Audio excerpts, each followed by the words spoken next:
Hello, this is Victor Davis Hanson for the Daily Signal. Recently, there's been a lot of controversy because five former secretaries of defense, that would be Lloyd Austin, Jim Mattis, Leon Panetta, Chuck Hagel, and Mr. Perry, have all written a letter to Congress criticizing Donald Trump's administration, and in particular, Pete Hegseth and Donald Trump for firing a number of officers, including the chairman of the Joint Chief, General Brown.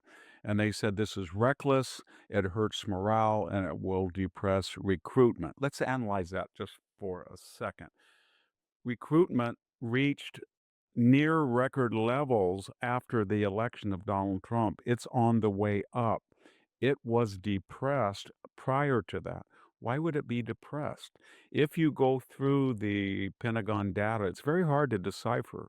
They keep records on race, gender, sexual orientation, on promotion, on units, composition, but they don't like to do it on combat fatalities or the particular demographics that are not signing up according to their past percentages. If you wade through that, you will learn that recruitment was off among white males who died disproportionately at double their numbers in the demographic. So it's an important demographic, and they were not signing. Why?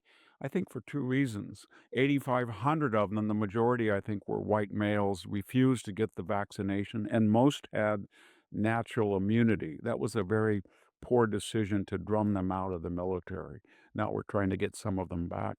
The second is that when you had that testimony by General Milley and Lloyd Austin about suggestions to read Professor, now the discredited Professor Kendi, the DEI emphases, the idea they were going to run an investigation of the rank and file to see if there were white supremacists, white rage, white privilege, that depressed recruitment. And now that that has been swept away, recruitment is coming back up. So I don't quite understand their worry about recruitment. What I'm getting at is this is not the politicalization of the Pentagon, it's the depoliticalization. And it's not new.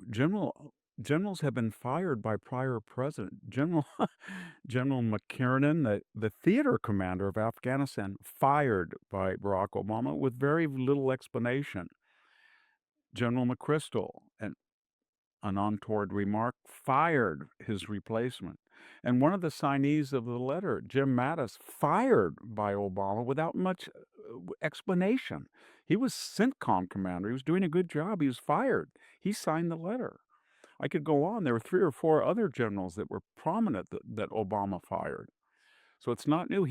Joe Biden came in and he fired all of the 18 political appointments on the Defense Advisory Board.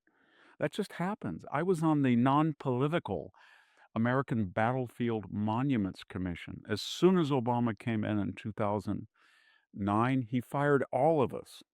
So this idea that relieving commanders or defense personnel or advisory boards it's not. It's not. The next thing is the Pentagon has real problems.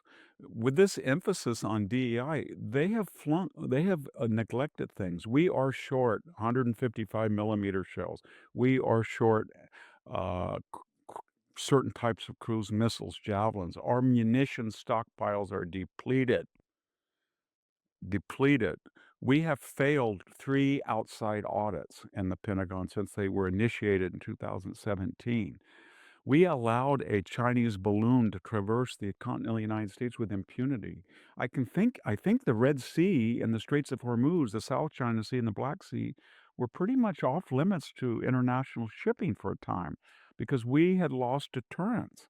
So we didn't reply to over 100 attacks on U.S. installations in Syria and Iraq. So there is fundamental problems in the Pentagon, budgetary, military, and they need to be addressed. The other thing that I thought was kind of strange about the letter is, very quickly, Lloyd Austin was AWOL for several days. He signed the letter. He could have been fired for that. Lower-ranking officers were. Jim Mattis and Chuck Hagel were fired as defense secretaries. I mean, you could argue whether it was fair or not, but they were dismissed. But more importantly, Leon Panetta signed this letter. He was one also of the 51 intelligence authorities that said right on the eve of the election and a few days before the 2020 debate that Hunter's laptop, which was in the hands of the FBI and authenticated, had all the hallmarks of a Russian information, which meant disinformation campaign.